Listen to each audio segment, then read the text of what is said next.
안녕하세요. 포커스 전체 진행을 맡은 28기 알림이 이유리입니다. 지금 포스텍 고등학생 기자단 포커스 8기 전주영, 박재욱 친구를 모셔봤는데요. 지금 한번 만나러 가볼까요? 안녕하세요. 안녕하세요. 저는 경산시 문명고등학교 2학년의 박재욱입니다.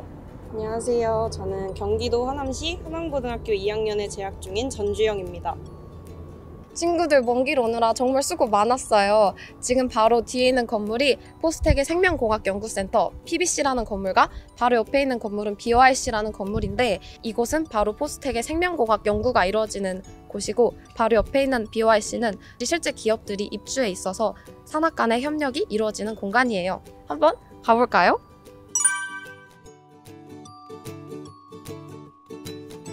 네, 안녕하세요. 안녕하세요. 네. 저는 한양고등학교 2학년에 재학 중인 전주영입니다. 저는 문명고등학교 2학년에 재학 중인 박재욱입니다. 네, 저는 포항공대 생명과학과의 백승태입니다. 그러면 두 분께서는 지금 서로 다른 고등학교에서 오신 거네요? 네. 다른 고등학교에서 오셨다면 그러면 두 분 어떻게 알고 친해지게 되셨어요?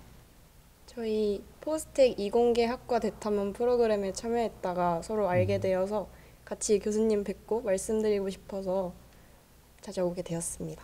네, 반갑습니다. 지금 하고 계신 연구와 연구실에 대해서 소개 부탁드립니다.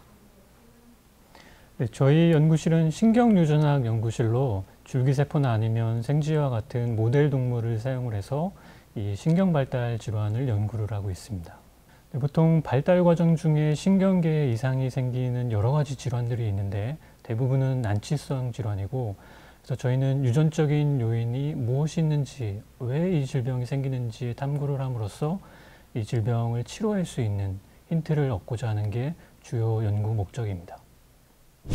교수님께서 연구실에서 줄기세포를 활용해서 신경 발달 질환에 대해 연구한다고 하셨는데, 줄기세포를 어떤 식으로 활용해서 신경 발달 질환에 대해 연구하시는지 궁금합니다. 줄기세포를 일종의 질환 모델로 활용을 합니다. 보면 이 질병이 어떻게 일어나는지, 어떤 원인에 의해서 어떤 과정으로 악화가 되는지를 여러 방식으로 연구를 할 수 있지만, 분자 수준에서 연구를 할 수도 있고 아니면 세포 수준이나 개체 수준에서도 연구를 할 수 있는데, 줄기세포는 사람에게서 유래된 세포를 활용할 수 있기 때문에 사람 신경세포로 분화할 경우에는 질병이 어떻게 진행되는지 정확하게 알 수 있는 유용한 모델이 될 수 있습니다. 한 가지 예를 든다면 사람에게서 발견된 여러 가지 유전 결함이 있는데, 이 유전 결함에 의해서 신경계에 이상이 생기는 질환을 모델링하기 위해서 이 유전 결함을 똑같이 줄기세포에서 모델링을 합니다. 그 다음에 이 줄기세포를 신경세포로 분화시킬 수가 있거든요. 근데 저희 연구실에서 진행하는 건 발달 질환이기 때문에 대부분은 신경세포로 분화하는 과정에서 여러 가지 병리학적인 이상 증상이 나타납니다. 이 과정을 현미경이나 아니면 분자세포생물학적인 도구를 활용을 해서 관찰을 함으로써 이 유전자 결함이 우리가 도입한 이 결함이 질병의 원인이 될 수 있구나, 그리고 그렇다면 어떤 과정을 통해서 질병이 진행이 되는구나 라는 정보를 얻을 수가 있습니다.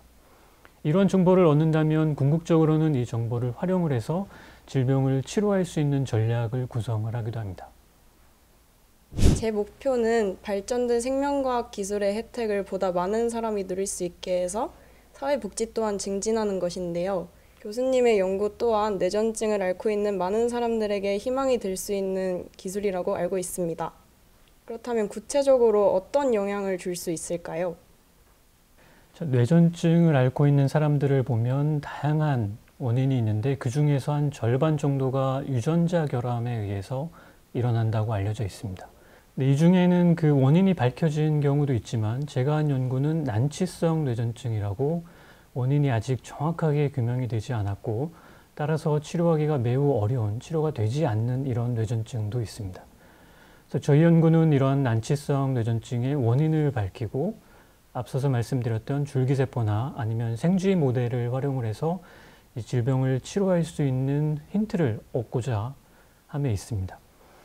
직접적으로 제가 치료제를 개발하는 건 아니기 때문에 이게 환자한테 직접적인 도움이 되지는 않을 수 있다고 하더라도 원인을 밝혀내고 이 질병의 기전을 이해하는 것만으로도 치료제 개발에 한 걸음 더 다가간 길이라고 할 수 있습니다. 최근에 뇌전증의 발병 원리가 규명되었다는 것을 기사로 접했는데요. 교수님이 방금 하신 말씀과 같은 원리인지 궁금합니다. 최근에 저희 연구실에서 진행된 뇌전증 연구는 뇌전증을 앓고 있는 어린아이로부터 출발이 됐습니다. 그래서 이 환자가 뇌전증이 조절이 안 되기 때문에 원인이 무엇일까를 유전적인 방법으로 탐색을 했었는데 마침 KRAS라고 하는 돌연변이를 이 환자의 뇌조직에서 발견을 했습니다. 당시에는 약물로 이 아이의 뇌전증이 치료가 안 됐기 때문에 유일한 방법은 수술로 뇌의 일부분을 제거하는 방법이거든요. 굉장히 공격적인 치료법이라고 할 수 있습니다. 근데 이 뇌조직으로부터 유전자를 분석을 했을 때 뇌전증을 일으킬 수도 있을 만한 유전자 돌연변이를 탐색을 했을 때 한 개의 캔디데이트, 후보 유전자 돌연변이가 나왔어요.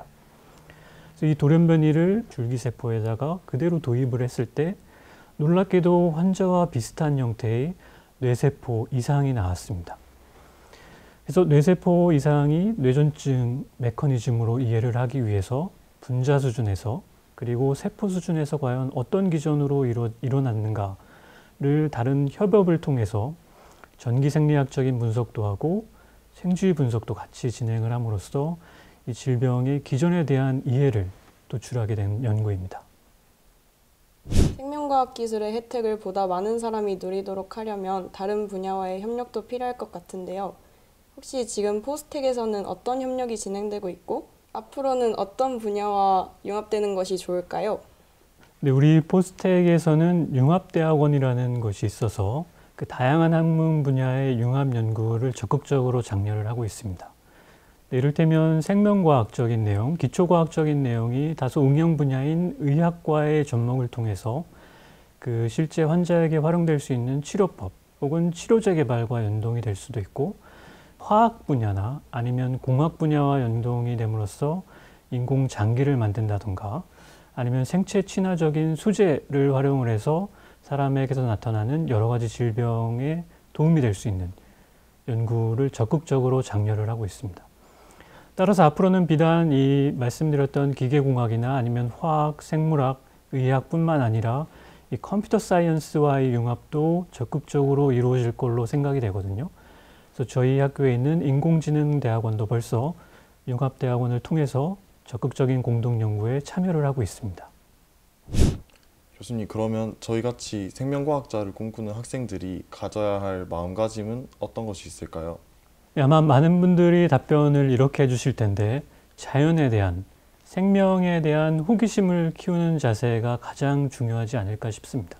생명과학은 어떻게 보면 굉장히 어려운 학문처럼 느낄 수도 있지만 사실은 우리에게 가장 친숙한 학문이기도 합니다. 우리 사람에 대해서 아니면 우리 주변에 있는 자연에 대한 이해를 넓히는 목적을 가지고 있거든요. 그래서 우리 주위에 있는 작은 사물 혹은 본인 스스로에 대해서 호기심을 가지고 이거는 왜 이렇게 됐을까? 이 호기심을 어떻게 답을 할 수 있을까에 대해 관심을 가진다면 그게 바로 가장 중요한 생명과학자가 가져야 될 덕목이 아닐까 생각이 됩니다. 네, 그럼 저희같이 포스텍 진학을 희망하는 고등학생들에게 한 말씀 부탁드립니다. 네, 우리 포스텍은 국내 원조 연구 중심 대학으로서 생명과학뿐만 아니라 공학에 관심 있는 많은 학생들이 활발하게 와서 연구를 하고 학업을 하기에는 최적의 조건을 가지고 있습니다. 가까이 있는 방사광 가속기부터 시작을 해서 인공장기센터, 그리고 바이오 오픈 이노베이션 센터와 같은 여러 가지 시설을 갖추고 여러분들이 과학의 꿈을 키워나가는데 적극적으로 협조를 하고 있거든요. 그래서 여러분들 고등학교를 졸업하시면 우리 포스텍에서 만나 뵐 수 있으면 좋겠습니다.